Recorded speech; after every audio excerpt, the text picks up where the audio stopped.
the wind, a major threat that you just talked about there. So what I want to do is I want to take a minute and I want to focus on the few threats that we have and how they break down through time. And I'm not going to let this map go quick because there's going to be a lot of information on it. But the way that it's going to work, first of all, when we're looking at the threat levels, we're going to start you out with some colors here around the area. And the colors are going to start with green and go all the way to purple. So the green is the low to no impact. The purple is where you have the highest impact. And I specifically left this, it starts at 4 o'clock today, which obviously we're past that, and goes through 8 o'clock. And I left that time frame on there because I want to show you how the perspective is. So at 4 o'clock, we had put on the orange when it comes to the rain, and the rain was really coming down then.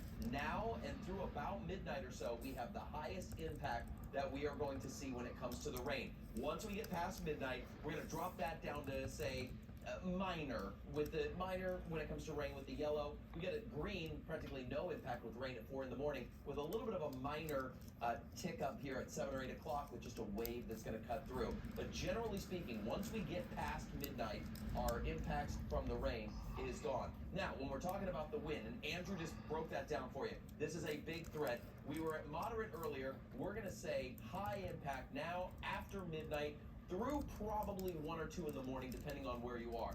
Then it doesn't go to green like the rain, where it just is gone.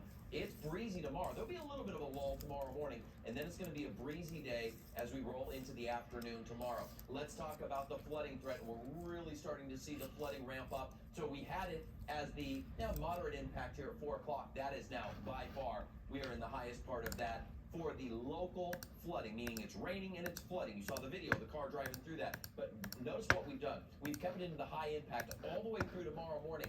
Even though it's not going to be raining, all that water takes time to run through the creeks and streams, the tributaries, into the larger rivers, down into the Delaware and out to shore. So even tomorrow morning, it might not be raining where you are, but the flood threat is still going to be very high. So we have these 3 impacts that we have, different timing of each. The rain intensity continues to pick up, power outages, as we just talked about, and that flooding threat tomorrow morning. Now, with that being said, there are a lot of rivers, a lot of creeks in our areas, and we can monitor them and show you what those levels are. Now we have an interactive tool that's on our website. Andrew, why don't you walk us through that? Yeah, I love this tool because not only is it interactive, but it updates in real time, and especially if you live along streets, creeks, rivers, anything that could be prone to flooding, you can see all that information in real time. It's the National Water Prediction Service, and this is going to be on our website. Link to this website at cbsphiladelphia.com. Let me show you what you can do. For example, you can click on any of the boxes here, and they're going to show you a minor or moderate or major flood risk. So, for example, I clicked on the